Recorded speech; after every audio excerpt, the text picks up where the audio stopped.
नमस्कार दोस्तों, आज की इस वीडियो में आपका स्वागत है। आज हम इसमें जानेंगे हिस्ट्री के बारे में, मॉडर्न हिस्ट्री के बारे में। मैंने इसमें मॉडर्न हिस्ट्री को 2 पार्टों में डिवाइड किया है। फर्स्ट पार्ट में हम लोग पढ़ेंगे 1885 से लेके 1935 तक, और सेकंड पार्ट में पढ़ेंगे 1935 से लेके जब तक भारत आज़ाद नहीं हुआ तब तक पढ़ेंगे। तो अभी हम लोग पढ़ते हैं पार्ट 2। पार्ट 2 भी हम लोग जानते हैं मॉडर्न हिस्ट्री के बारे में, पूरा आज ही जानेंगे। पार्ट 2 केवल 5 से 7 मिनट में पूरी हिस्ट्री कवर हो जाएगी, कोई भी कुछ आपका नहीं छूटेगा। और पार्ट 1 में हम लोग इसके बाद दूसरा वीडियो बनाएंगे, उसमें पार्ट 2 के बारे में पढ़ेंगे। ठीक है, हम जानते हैं 1935 से पढ़ना स्टार्ट करते हैं पार्ट 2। ठीक है, पार्ट 2 के बारे में हम लोग हिस्ट्री स्टार्ट होती है आज यहाँ से। तो पार्ट 2 में हम लोग पढ़ेंगे पहले 1935 से, मतलब भारत शासन अधिनियम 1935। 1935 जो भारत शासन अधिनियम आया, उसमें यह बताया गया कि भारत में पहली बार चुनाव होंगे, जिसके कारण 1937 में पहली बार चुनाव हुए। 1937 में पहली बार चुनाव हुए, जिसमें से कांग्रेस ने 6 जगह पर पूर्ण बहुमत से सीट हासिल की और 2 जगह गठबंधन सरकार बनाई। टोटल 8 जगह इसने सरकारें बनाई। हालांकि ब्रिटिश ब्रिटिश ब्रिटिश का जो अधिकार था वो टोटल 11 राज्यों पे था, और जिनमें से इन्होंने 8 सीटों पे चुनाव कांग्रेस का जीत गया, और 3 सीटें बची। 3 सीटों पे कांग्रेस सरकार नहीं बना पाई। तो क्वेश्चन यही पूछा जाता है, ये 3 सीटें कौन कौन सी थी, और जिसमें 8 सीटें हैं वो 6+2 हैं। तो ये 2 सीटें कौन सी हैं जिसमें से इन्होंने गठबंधन सरकार बनाई, और ये 3 सीटें वो कौन सी हैं जिसमें इन्होंने सरकार नहीं बना पाई। ये पूछा जाता है। और ये पूछा जाता है जो चुनाव लड़ा कांग्रेस ने, तो कांग्रेस का इसमें चुनाव चिन्ह क्या था। तो कांग्रेस का इसमें चुनाव चिन्ह जो था वो पीला बक्सा था। ठीक है, पीला बक्सा चुनाव चिन्ह यहाँ था। अच्छा, अब बात कर लेते हैं 3 जगह जहाँ जहाँ की सरकारें नहीं बनी हैं, वो 3 जगह कहाँ हैं जहाँ सरकारें नहीं बनी हैं। तो 3 जगह हैं ये, सिंध, बंगाल, पंजाब। ये 3 जगह आपको याद होनी चाहिए, हमेशा हर एग्जाम में पूछा जाता है। इन 3 जगह पे ये सरकार नहीं बना पाए। और इन्होंने 2 जगह पे कहाँ से गठबंधन सरकार बनाई, तो गठबंधन सरकार उन्होंने बनाया 2 जगह पे। कहाँ, एक अपना ये उत्तर पश्चिम में, और दूसरा असम में। 2 जगह इन्होंने गठबंधन सरकार बनाई। और बाकी 6 जगह पूर्ण बहुमत सरकार कहाँ बनाए, तो वो भी हम लोग एक झटके में जान लेते हैं। ये भारत का मैप है, ये हमारा प्यारा भारत हो गया।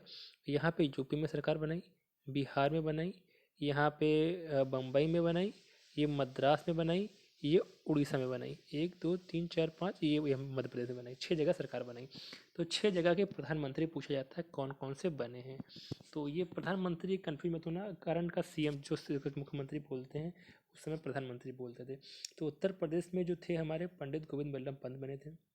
बिहार से श्री कृष्ण सिन्हा बने थे। मध्य प्रदेश, जिसका वर्तमान में नाम, उस समय नाम बरार था। हालांकि ये हमारा जो यूपी है, इसका नाम संयुक्त प्रांत था। ये संयुक्त प्रांत इसका नाम था, और इसको बाद में हम लोग उत्तर प्रदेश के नाम से जाने लगे। डेट है शायद 24 अक्टूबर 1950। ठीक, और यहाँ बरार इसका नाम था।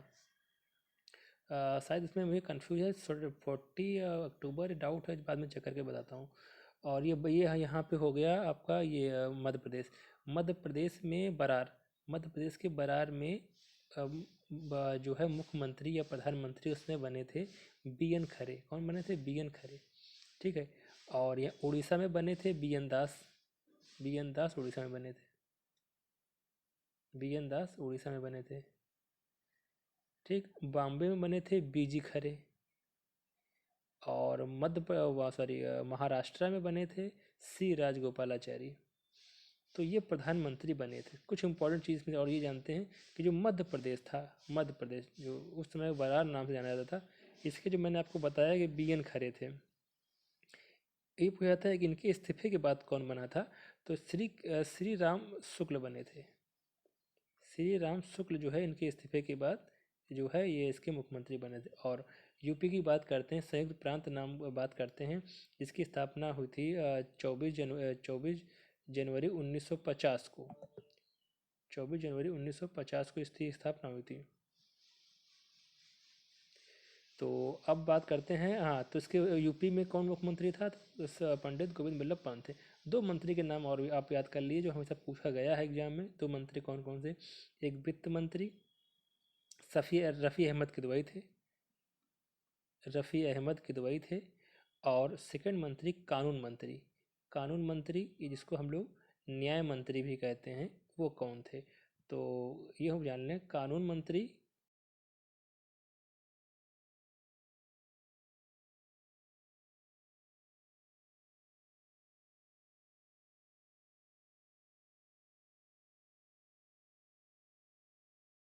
जानते हैं कि इधर क्या होता है, कांग्रेस का मंत्रिमंडल बन चुका है, कांग्रेस का मंत्रिमंडल बन चुका है और इधर सेकेंड वर्ल्ड वार भी स्टार्ट हो चुका है।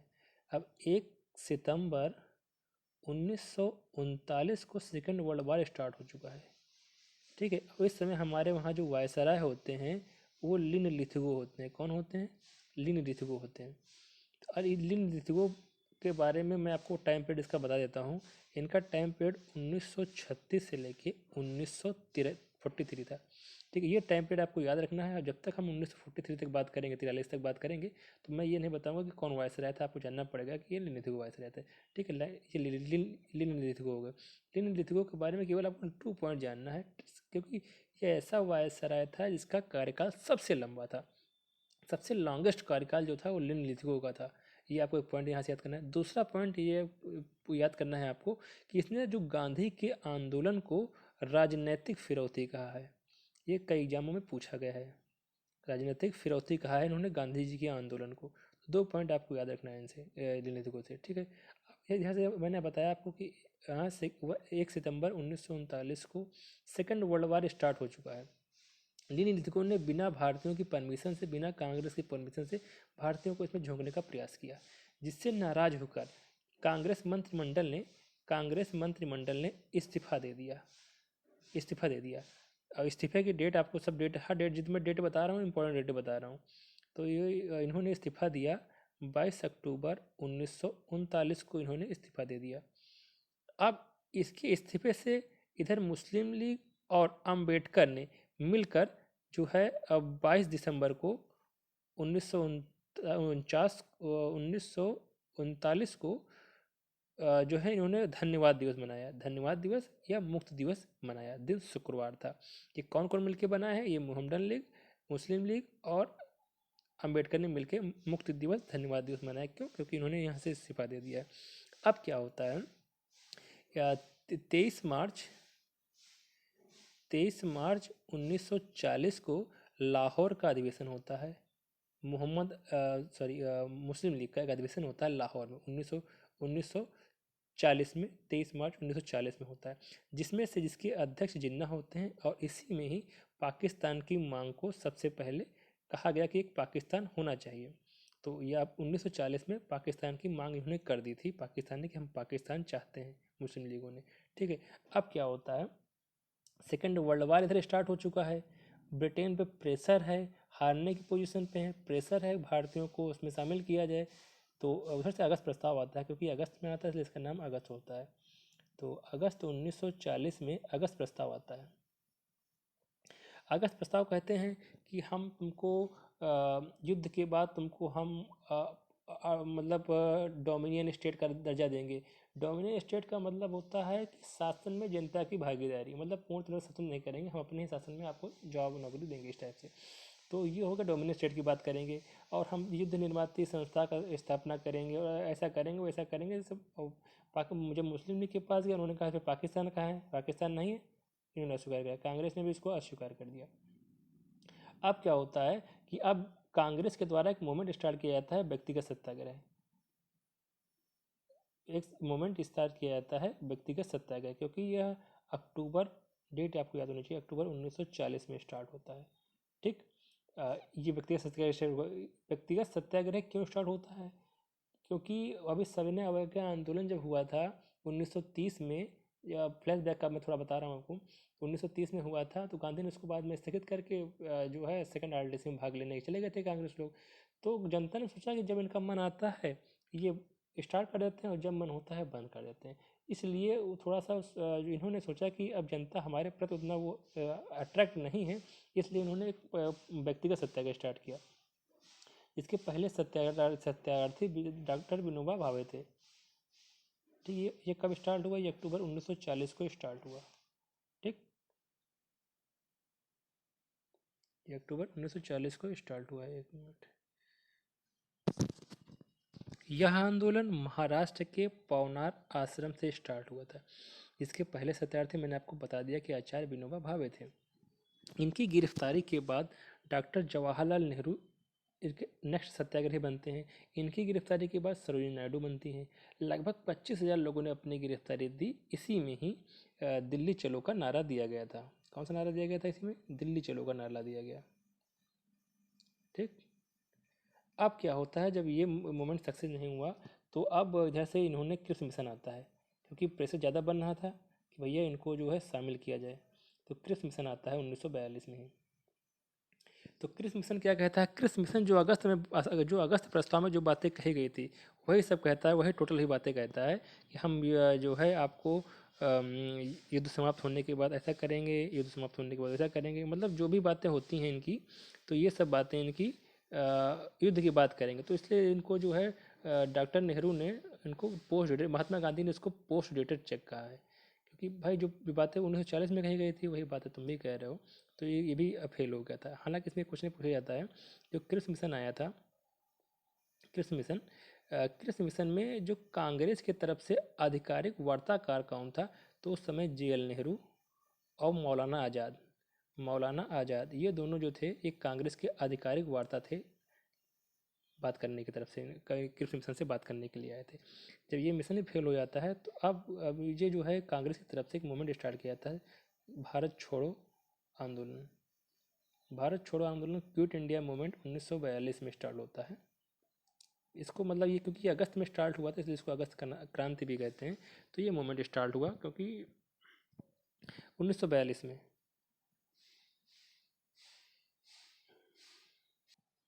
इसे स्वतः स्फूर्ति आंदोलन भी कहते हैं। ये क्यों कहते हैं अभी बाद में उसको हम बताएंगे। तो यह जो क्विट इंडिया मूवमेंट है यह जो स्टार्ट होता है यह मुंबई के ग्वालियर टैंक से स्टार्ट होता है। ये सब बातें आपको पता होनी चाहिए। मुंबई के ग्वालियर टैंक से यह मूवमेंट स्टार्ट होता है। भारत छोड़ो आंदोलन डिसाइड किया जाता है कि 8 अगस्त को हम इसको चलाएंगे। तो यह बात अंग्रेज़ों को पता चलती है और वो ऑपरेशन 0R चला के सभी लीड क्लास के नेता होते हैं, जहाँ जहाँ होते हैं वहाँ वहाँ इनको नज़रबंद कर दिया जाता है। तो पूछा जाता है कि जवाहरलाल नेहरू को कहाँ पे रखा गया? तो JL नेहरू को अल्मोड़ा जेल में रखा गया। अल्मोड़ा जेल अगर आप ऑप्शन में ना हो तो अहमदनगर किले में रखा गया। ठीक, अहमदनगर किले में किसको रखा गया? जवाहरलाल नेहरू को रखा गया। और जयप्रकाश नारायण को कहाँ रखा गया? तो जयप्रकाश नारायण को हजारी सेंट्रल जेल में रखा गया। कहाँ? हजारी सेंट्रल जेल में, ये बिहार में पड़ता है। ठीक, और राजेंद्र प्रसाद को कहाँ रखा गया? राजेंद्र प्रसाद को पटना में, पटना। हालांकि आपको बांकीपुर जेल आपको याद रखना है। बांकीपुर जेल पटना में पड़ता है, वहीं पे राजेंद्र प्रसाद को रखा गया।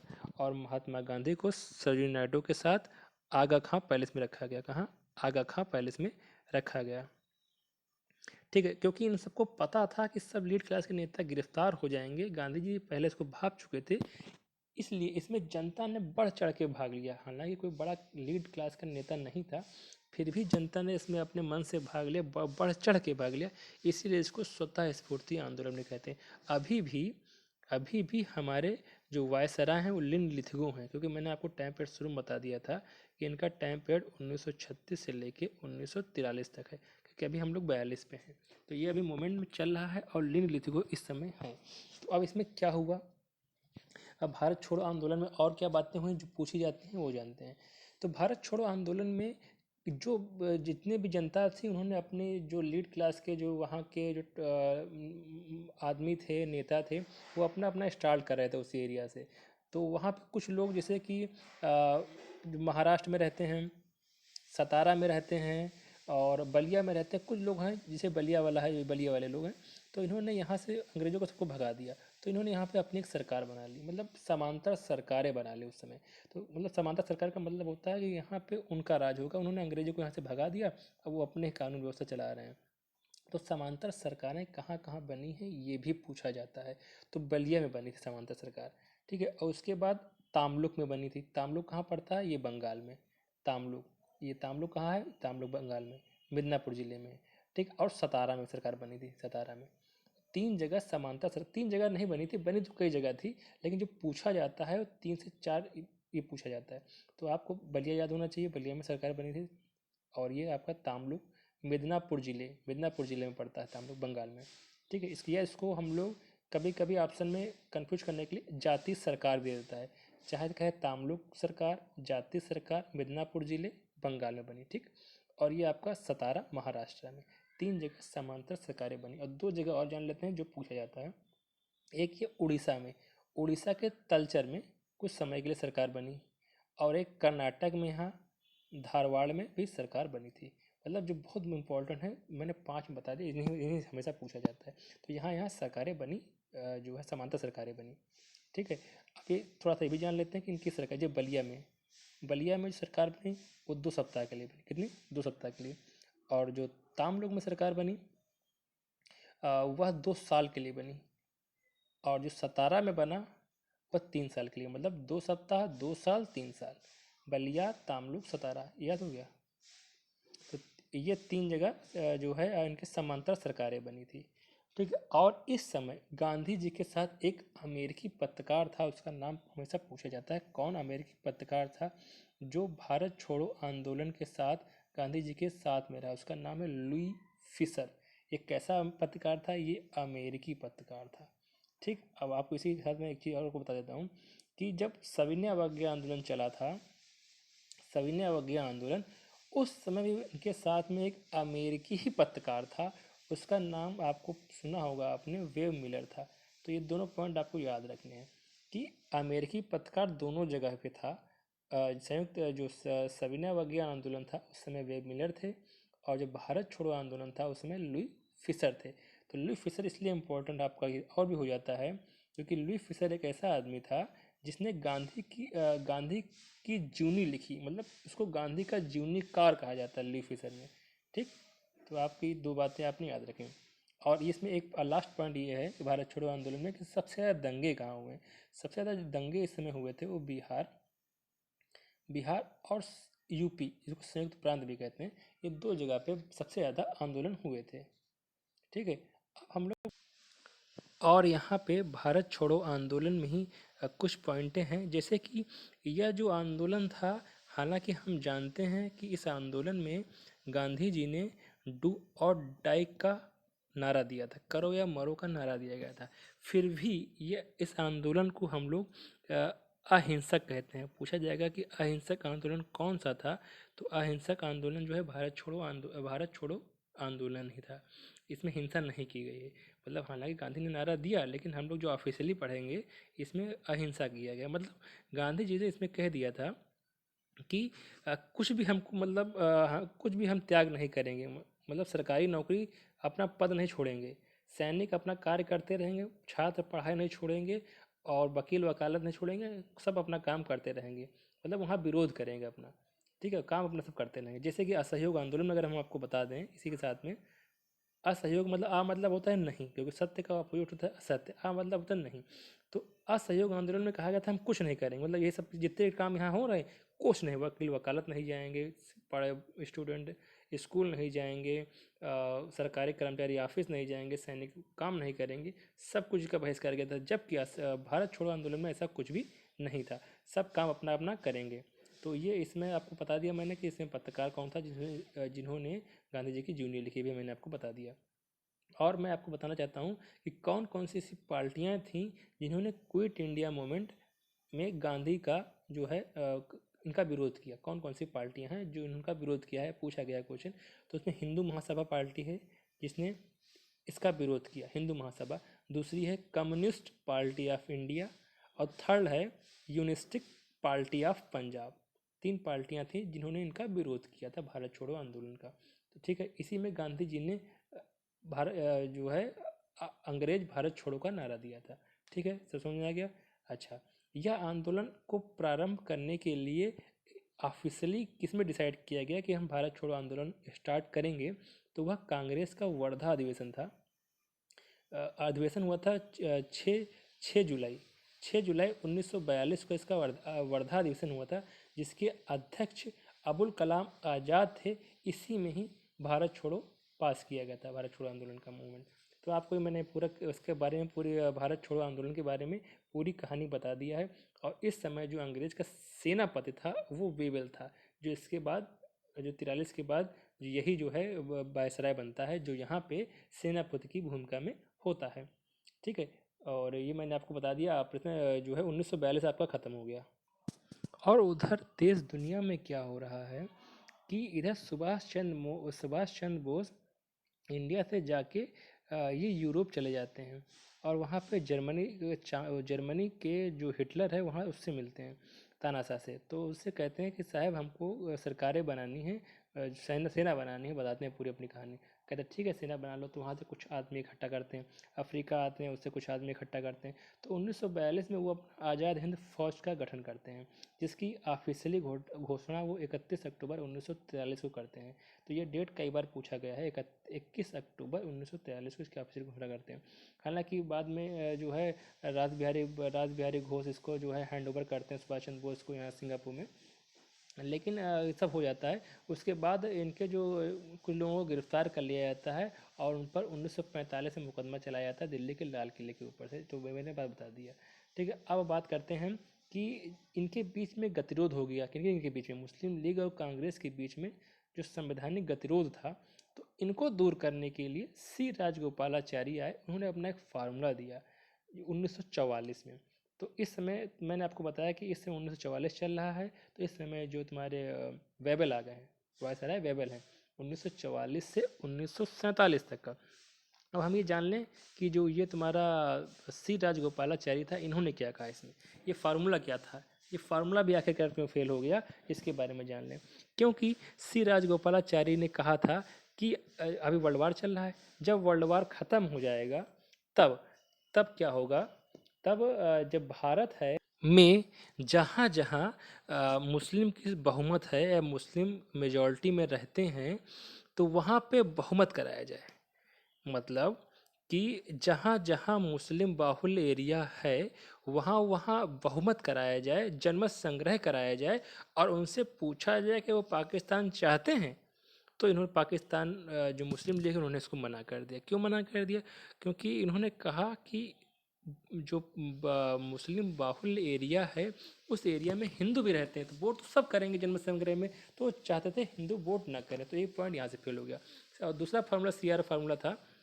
उन्होंने कहा था कि भारत और पाकिस्तान अलग अलग हो जाते हैं, ठीक है अलग हो जाते हैं, तो इनका जो है कम्युनिकेशन, संचार, वाणिज्य एक ही होगा। इसको भी जिन्ना ने अस्वीकार कर लिया, इसलिए फार्मूला फेल हो जाता है। ठीक है, क्योंकि मैंने बताया कि फार्मूला क्यों आया था, क्योंकि अंग्रेजों ने कहा कि हिंदू मुस्लिम अपने मतभेद सुलझा लें। तो इस मतभेद को दूर करने के लिए सीआर फार्मूला आया था। ठीक है, और ये कब लागू होगा? उन्होंने कहा था जब भारत पूर्णतः, भारत की सत्ता जो है भारत के हाथ में आ जाएगी। तो यह क्यों फेल हो गया, तो आपने जान लिया कि क्यों फेल हुआ ये। फिर इसके बाद जून जून 1945 में बेबल प्लान आता है। बेबल प्लान में भी कुछ खास नहीं रहता है, ये भी फेल हो जाता है। इसमें लोग, क्योंकि गर्मी का समय होता है तो ये भी फेल हो जाता है। तो बेबल कहता है ऐसा करो तुम लोग ठंडी में हमको, ठंडी में कहा जो शिमला मिलना आ गया हमको। तो कहते हैं ठीक है, तो शिमला में जाते हैं। शिमला समझौता होता है, इसको कहते हैं हम लोग शिमला समझौता के नाम जानते हैं। सितंबर 1945 में होता है।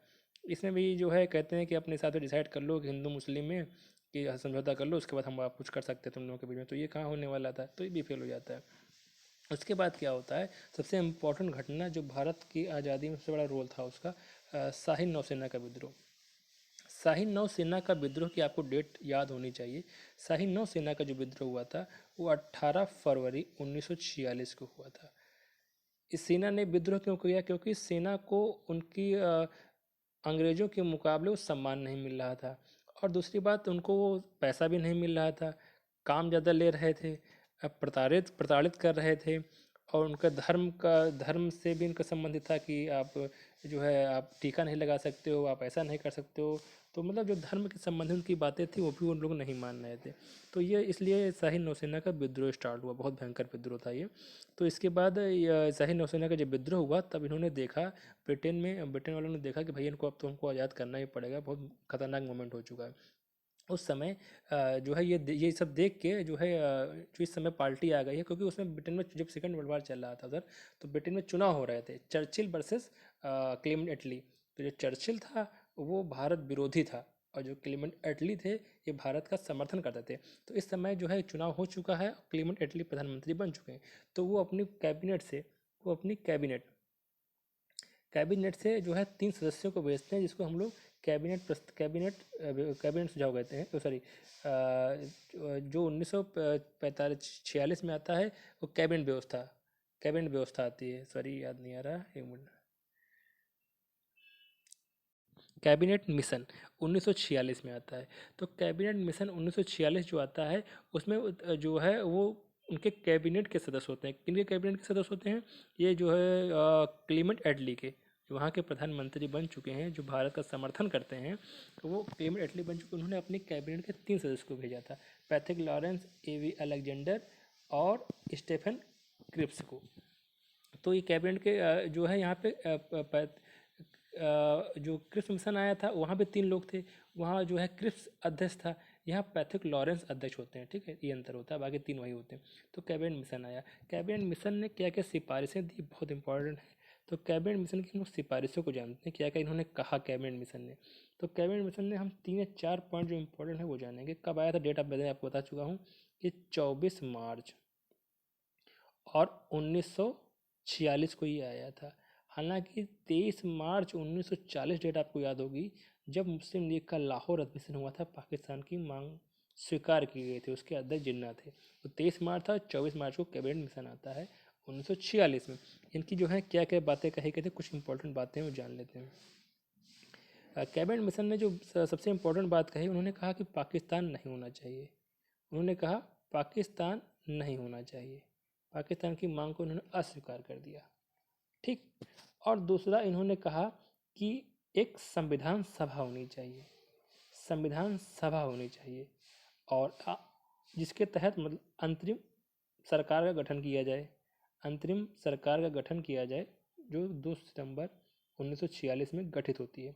और तीसरी बात इन्होंने कही कि त्रिस्तरीय व्यवस्था लागू की जाए, मतलब प्रांतों को आ ब सा में डिवाइड किया जाए। तो जब मुस्लिम लीग सुनते हैं कि इन्होंने पाकिस्तान की मांग को अस्वीकार कर दिया है, तो मुस्लिम लीग के द्वारा प्रत्यक्ष कार्यवाही दिवस मनाया जाता है। प्रत्यक्ष कार्यवाही दिवस 16 अगस्त 1946 को मनाया जाता है। प्रत्यक्ष कार्यवाही दिवस 16 अगस्त 1946 को मनाया जाता है, प्रत्यक्ष कार्यवाही दिवस। इसमें जो है मतलब बहुत ही मार काट होती है। तो इधर क्या होता है, इधर चुनाव हो जाते हैं, सब कुछ हो गया है, और इधर ये लोग प्रत्यक्ष कार्यवाही दिवस मना रहे हैं। संविधान सभा का इधर गठन हो चुका है।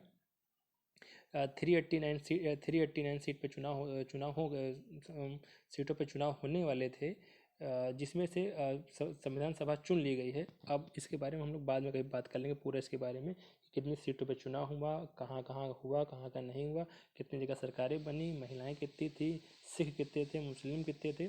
उसके बारे में संविधान सभा के बारे में बाद में जिक्र करेंगे, लेकिन अभी पूरा हम ख़त्म करना है। तो ओवरव्यू पूरा मैं दे देता हूँ, उसके बारे में स्पेशली इसको बताऊँगा। ठीक है, तो ये संविधान सभा गठन हो गया। अब इधर अंतरिम संविधान बन चुकी है। अब अंतरिम सरकार का गठन होने जा रहा है 2 सितंबर 1946 में। अब वो सोचे कि यार मुस्लिम लीग सोचे कि अब ये लोग हमसे पूछेंगे भी नहीं। और दूसरा रीज़न ये भी था कि संविधान सभा में इनको जो सीटें मिली थी, मुस्लिमों को बहुत कम सीटें मिली थी। एक ऑस्टिन थे राइटर, उन्होंने कहा कि संविधान सभा ही कांग्रेस है, कांग्रेस ही संविधान सभा है। इसका मतलब ये था कि सब सीटें, जो मोस्टली सीटें थी, उस कांग्रेस ही पा गई थी। तो उन्होंने कहा संविधान सभा कांग्रेस है, कांग्रेस संविधान सभा, और मुस्लिम लोग वहाँ कम पाए थे, तो ये भी विरोध करने का एक रीज़न था। तो यहाँ पे सब इनकी सरकारें जो है बन चुकी है, और संविधान सभा गठन होने जा रहा है। और मुस्लिम से कहा गया क्या तुम मंत्री बनना चाहोगे, आओगे इसमें?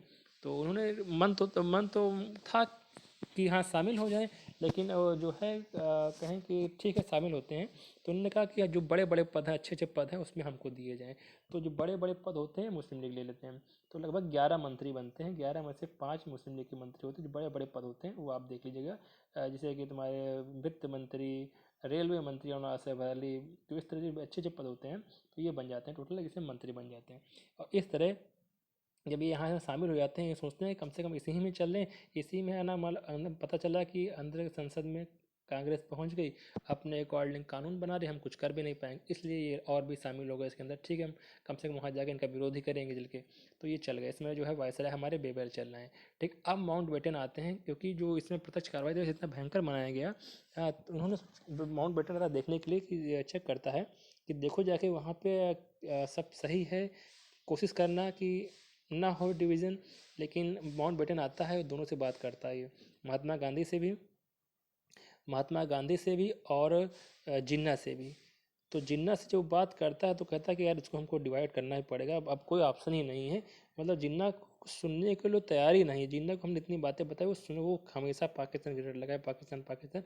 तो ये जो है पाकिस्तान कहेंगे ठीक है, अब डिवीज़न करते हैं। तो माउंट बेटन जो है, माउंट बेटन ने एक प्लान पेश किया, जिसको हम लोग माउंट बेटन योजना भी कहते हैं, बाल्कन प्लान भी कहते हैं। कई बार नाम से पूछा गया है कि Balkan, what is Balkan plan, Balkan plan भी कहते हैं इसको। इसको हम लोग डिक्की बर्थ प्लान भी कहते हैं। डिक्की बर्थ प्लान के नाम से भी कई बार ये पूछा गया है। और इसको हम लोग 3 जून की योजना भी कहते हैं। 3 जून की, क्यों 3 जून योजना क्यों कहते हैं इसको, क्योंकि यह 3 जून को पेश किया गया था 1947 को। तो इस तरह जो है 3 जून की योजना के द्वारा भारत पाकिस्तान का विभाजन हो जाता है, डिवीजन हो जाता है। 3 जून की जो योजना पेश की जाती है, उसके अकॉर्डिंग जो माउंट बेटन होते हैं, इसको 4 जुलाई 1947 को ये ब्रिटेन की पार्लियामेंट में रखते हैं। जो 18 जुलाई को ये ब्रिटेन की पार्लियामेंट से पास हो जाता है भारतीय स्वतंत्रता विधेयक। की डेट भी पूछी जाती है, कब पास हुआ था, 18 जुलाई को पास हुआ था। कब रखा गया था, तो इस तारीख को रखा गया था। जो भारतीय स्वतंत्रता विधेयक पास हो गया, जब पास हो जाता है तो 1947 को 14-15 अगस्त 1947 को भारत पाकिस्तान का एक बंटवारा हो जाता है, जिसमें से 14 तारीख को ही रात में ही मुस्लिम लीग पाकिस्तान ने अपना स्वतंत्रता दिवस मनाया, क्योंकि बहुत जल्दी थी उनको पाकिस्तान की। और भारत ने 15 अगस्त को अपना भारत का मनाया स्वतंत्रता दिवस। तो इस प्रकार हमारा जो है सेकंड पार्ट कंप्लीट हो गया 1935 से लेके 1935 से लेके 1947 तक का। आई होप सब समझ में आया होगा। वीडियो से संबंधित अगर कुछ सुझाव हो तो हमें ज़रूर बताएं। धन्यवाद।